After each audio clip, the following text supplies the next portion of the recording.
Hi, everyone, and welcome to the Pascal Dennis Music Podcast. Let's talk about the upcoming project, which you also talked about previously, and which is called Love is a Drug from Hell. 16 songs about the various aspects of love.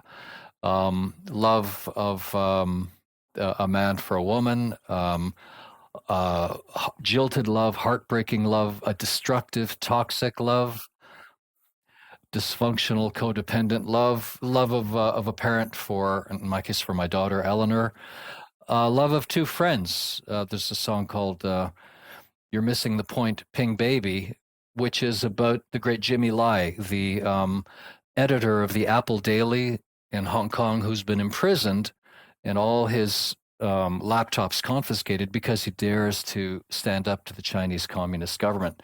So it's about the love of a friend who's saying, look, you don't understand what you're dealing with, Ping. We got to get you out of here. And of course, he refuses to leave. So it's about the various aspects of love of a family. The last song is called "Get It While You Can," and it's set in the bayou in Alabama and Louisiana, and it's a young man that's gone to LSU, so he's an engineer and he's a techie, but he remembers life on the bayou on the river with his uncle and his father and the shrimp fisherman. So it's all the different shades and aspects of love, the dark love, the beautiful love, the eternal love of families. And yeah, I'd say, David, it's a continuing evolution. The sound, I think, continues to evolve and the themes continue to evolve. Your production is astonishing as always, and the band outdoes itself. Got to give credit where it's due, because that's a huge part of it is our student band, because, and this is why I'm always bringing on new people to it. So we actually have this new guy, Riccardo Ricci, who's another fantastic San Luis, great guitar player. And he's sort of unofficially interning with me right now. And he took a crack on working on, actually, I started working with him on the film project, actually, Levy, that you helped me with. he was the guitarist, right? Ariadna. What?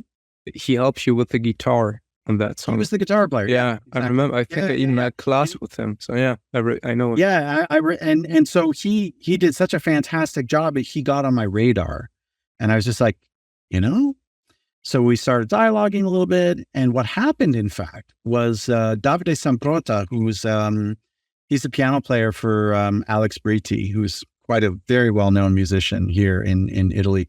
Anyway, he's a gifted pianist and a great arranger, and I'm teaching him about production. Anyway, he committed one of the greatest sins against humanity, which is using a MIDI guitar. And he's like, all right, well, I'm a keyboard player. I'll just play it like a guitar player. And I'm like, dude.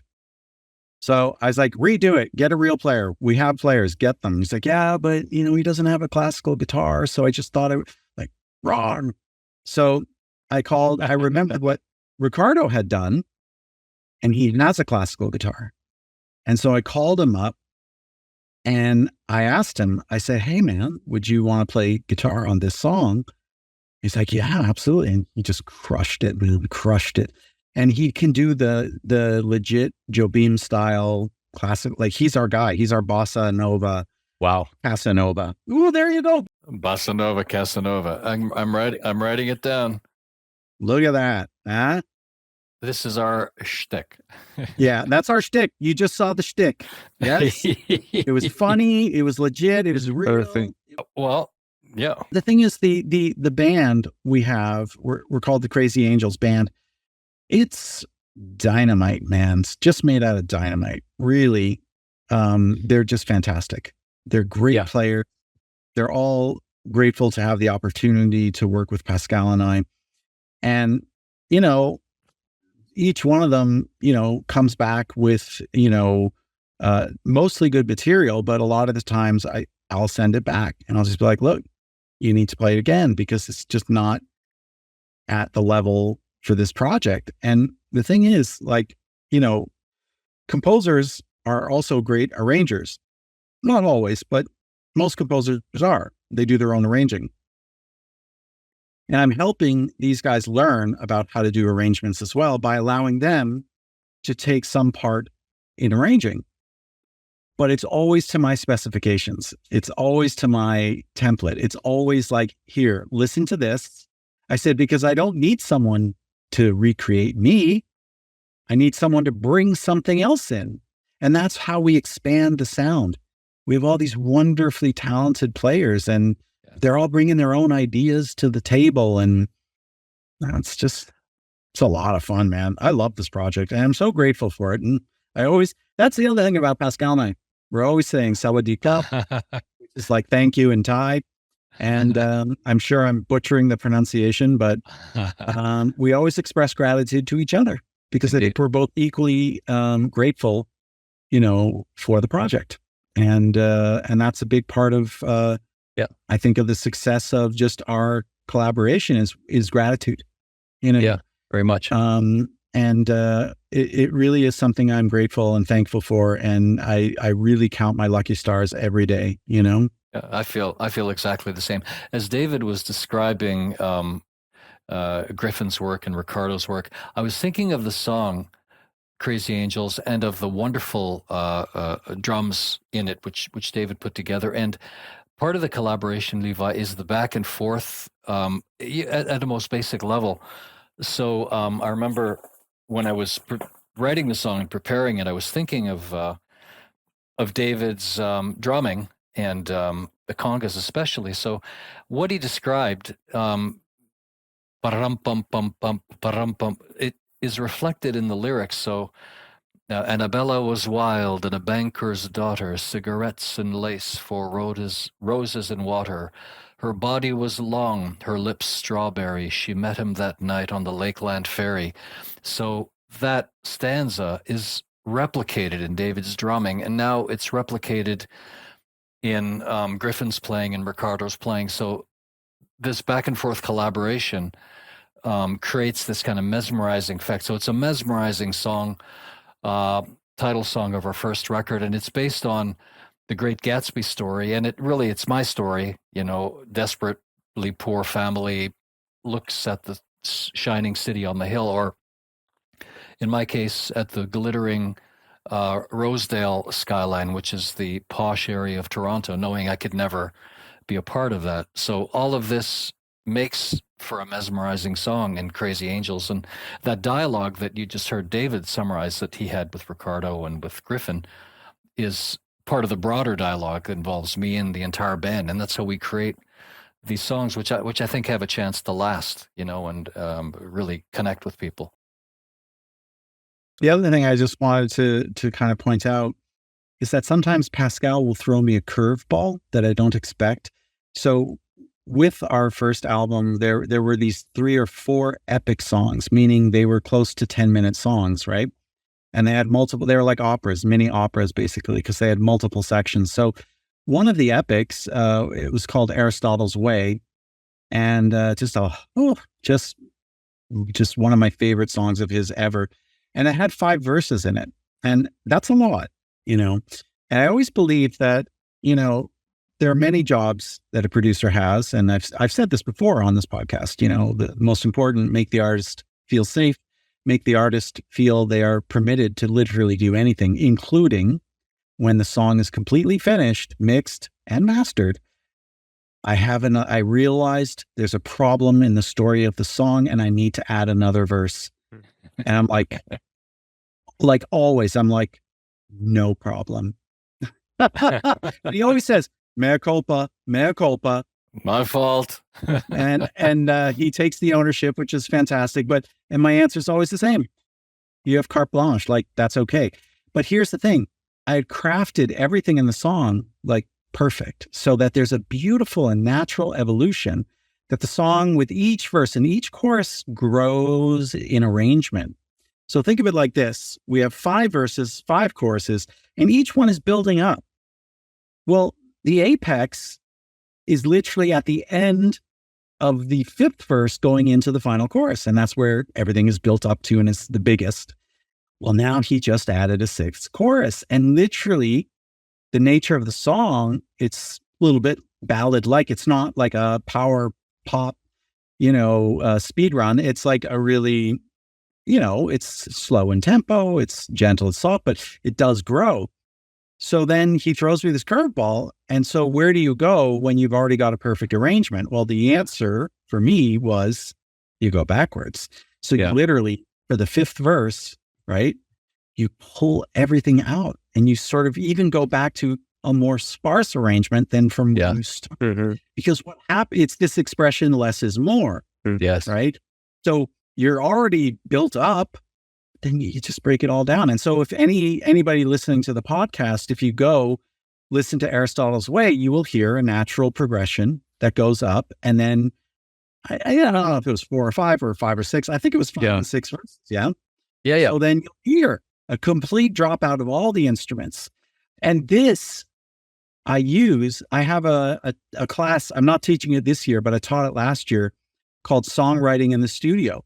And I specifically use that as a teaching tool for my students, because part of producing and songwriting in the studio is the production element of it, and arranging as well, So I have the verse here, and it's something I presented to David. So, sorry, David, I need an extra verse. And this is the culmination of the song. The song is the story of my family, the past 100 years. And in the climax, the protagonist goes up to this castle up on the hill, overlooking this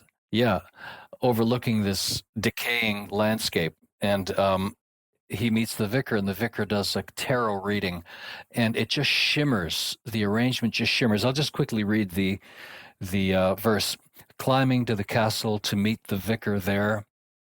Can you kindly tell me, Father, is my life beyond repair? An antique deck of tarot cards, he spread them on the table. Reveal your fortune, son, and I'll read it if I'm able.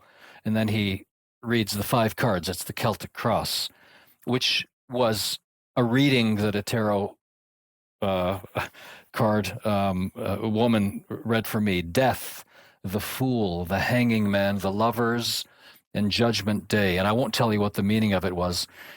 The vicar sighed, son, let it go. I mean, Aristotle way. And to me, I was stunned when I wrote it, because it's the story of my family. And David captured that feeling with this ethereal, shimmering, timeless arrangement. So it's an example of the back and forth. Very, very proud of what we did there. I literally just came up with, because I joked with Pascal, because he was giving me far too much credit for, shaping the sound of the albums, because I told him, I said, you can't polish a turd, like you can put lipstick on the pig, but it's, it's, the songs are so well written that it's very easy to produce them. Easy is a loaded word, but well, for you, it's easy.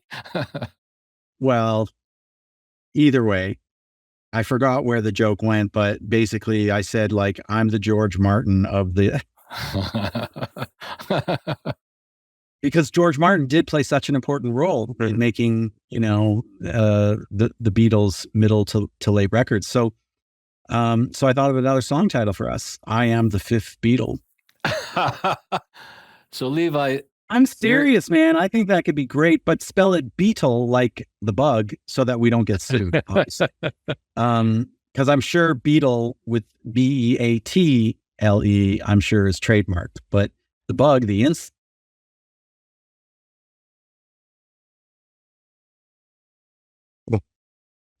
David, your mic dropped out. Can you still hear us? An actual insect, all right, but in a very subtle way, mention at dinner with my buddy Paul. He asked, how is John? He said he's rather feeble. I said, I'm the fifth Beatle. There you go. This is how it all happens. You're witnessing the poetry. All right, maybe this is not such a good one, but I'll do my best. But there's the process. There it is. Anyway, guys, I got to run. I got a class in 3 minutes. So. Thank you, pal. Thank you so much. I'm going to leave. You guys continue on if you need to. Thanks, pal. Fantastic to see you, Labi. And as always, Pascal, I will see you on Friday. Have a great rest of the day. Kap kun krap. Levi, you and I can continue. Good. We got lots of good content there. Did you want to just ask another couple of questions, and then we can call it a wrap? I'm in your hands. Whatever you think.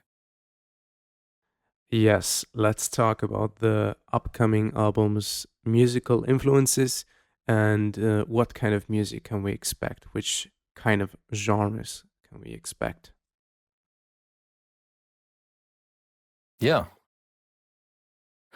Well, it's further to our earlier chat about music in terms of colors.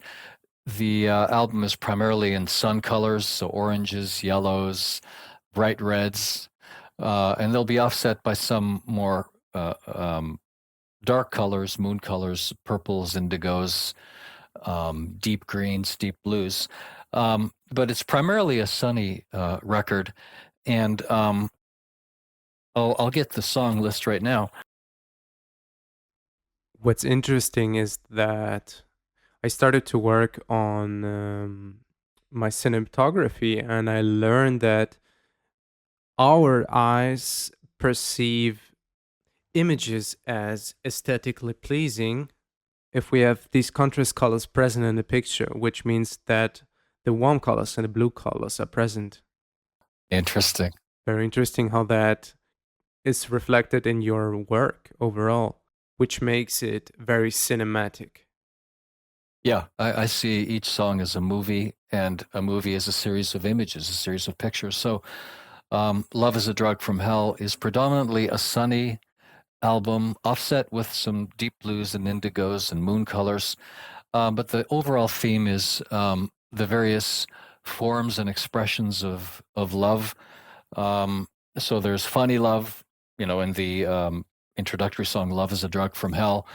There is dark, vampiric, toxic, self-destructive love in a song called Velvet Apocalypse. There is the love of a father for his daughter, a song called Gray Eyes, which I wrote for my daughter Eleanor when she was born. There is songs of regret, like Take My Coat Gently from Her Shoulders, songs of lost love, and when you realize it's entirely your fault and she's gone forevermore. There's songs of a friendship. There's a song about the great Jimmy Lai, the editor of the Apple Daily in Hong Kong, who is now in jail because he stood up to the Chinese Communist government. That song is called You're Missing the Point, Ping Baby. Ping being Jimmy Lai, and a friend of his saying, look, you do not know what you're dealing with. They're going to put you in jail. They're going to do terrible things. Let's get out of town. And then there's love within a family. There's a song called Get It While You Can and Can It While You Get. And it's about shrimp fishermen in the Gulf Coast, Alabama and Louisiana. And it's about a young man. He's now an engineer, and he's traveling the country selling tech, but he remembers his father and his uncle Remy, who were shrimp fishermen, and their humble but joyful life on the bayou and in the Gulf, playing the mandolin, enjoying Cajun culture. And so he remembers that. And so it's various forms of love. Now, in terms of the genres, as always, we play the genres that we love. So that means classic country, classic R&B, classic pop, big band jazz, what I call 3 o'clock in the morning jazz, so songs of utter heartbreak. And for me, the joy is that our band, the Crazy Angels, can play these styles, and they can take a hint, say, okay, this is a 1960s bossa nova, kind of like Joe Bim would have recorded with Stan Getz, and our team will turn it into something fresh and new. So yeah, we just continue in that vein in this, our 4th album. Great insights on the upcoming project. And this being said, I would like to thank our listeners for listening to the podcast. Well, just looking forward to episodes in the future where we're going to bring in collaborators, friends, co-conspirators, members of the band. I want to hear about your splendid videography and design work. We'll have Katie Dennis, our marketing coordinator, talk about how she works. Again, we'd like to create a community of creators, of artists, of musicians, of producers, or just people curious about how an international band collaborates. And hopefully we can be helpful in these weekly podcasts. And thanks again, Levi, for all you do. It's my pleasure. Thanks, everyone. See you next time.